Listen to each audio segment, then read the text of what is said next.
In the movie, SpongeBob sets out on a journey to show his courage. He teams up with the Flying Dutchman, venturing into the underworld. For my first movie of 2026, I went to my local Cinemark theater to see the SpongeBob movie Search for SquarePants. I saw it, and honestly, it is not a masterpiece. And that's okay, because this movie is enjoyable for what it's worth. Allow me to briefly explain why I enjoy Search for SquarePants. 1. If you do not count the previous mainline SpongeBob movie, Sponge on the Run, which was kind of a straight-to-VOD movie in the USA in 2021, despite it being released theatrically in Canada in August 2020 because of a certain virus, it is nice to see the world's iconic Spongy Boy return to the big screen after Sponge Out of Water, which was released 10 years ago. 2. The animation is pretty solid, even by 2025 standards. I especially appreciate how the characters sometimes use a squash and stretch style, which reminds me of the iconic moments from SpongeBob at its prime. 3. The characters, such as SpongeBob, Patrick, Mr. Krabs, and Squidward, are still charming and memorable, like most of the time. 4. As always, the voice acting from the original cast from the TV show are predictably awesome. I am truly impressed that Tom Kenny and Bill Fagerbakke still voice SpongeBob and Patrick really well, despite them aging from time to time. While I acknowledge that, I also applaud Mark Hamill for doing a shockingly good job voicing the Flying Dutchman. 5. The background designs for the underworld look freakishly fantastic. It met the standards of being an uncanny, weird, and frighteningly clever place to stumble upon. 6. Decent direction by Derek Drymon, which here's a fun fact. He has experience working on the SpongeBob TV show from 1999 to 2004, which were arguably SpongeBob's peak years.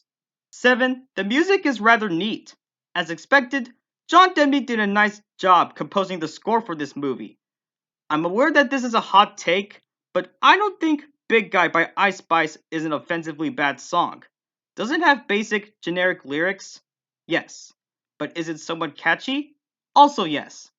Ice Spice did not even sing something inappropriate or explicit in the song, so I can let it slide. 8.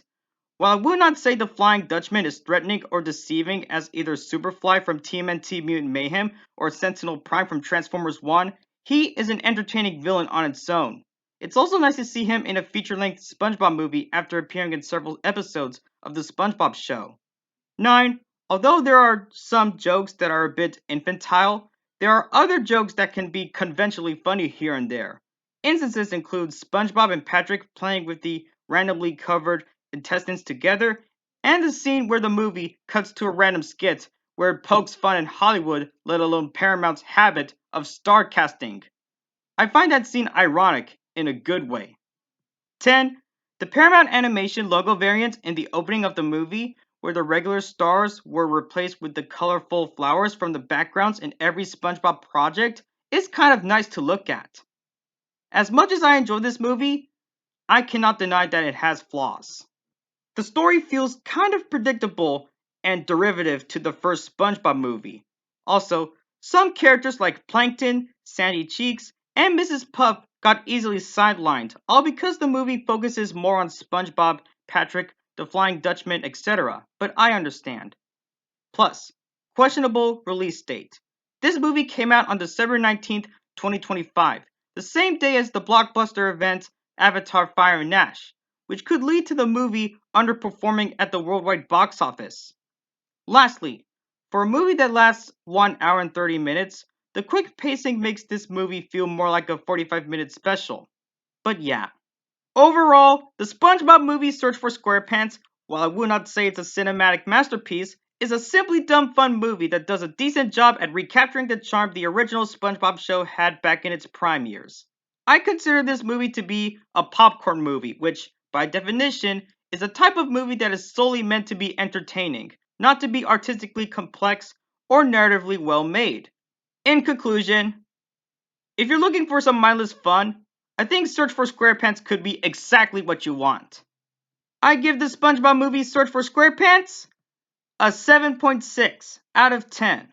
However, I would give it a 9 out of 10 if Mr. Krabs said, Have a bowl, Mr. Squidward! Thanks for watching my review. on the SpongeBob movie Search for SquarePants.